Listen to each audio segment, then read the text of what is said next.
অনেক রক্ত ঝরল, অনেক শিশু হারল তার নিজের মা বাবাকে, অনেক মা বাবা হারল আপন সন্তানকে,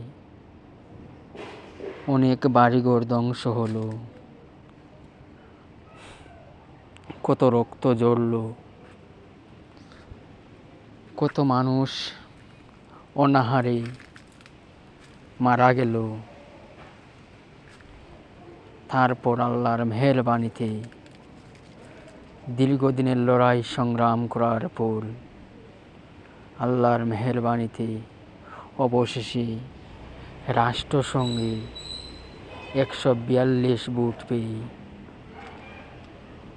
ভারত সহ 142 ভোট পেয়ে ফিলিস্তিনি রাষ্ট্রের মর্যাদা পেল। বিপক্ষে ইসরায়েল পেল মাত্র 10টি ভোট।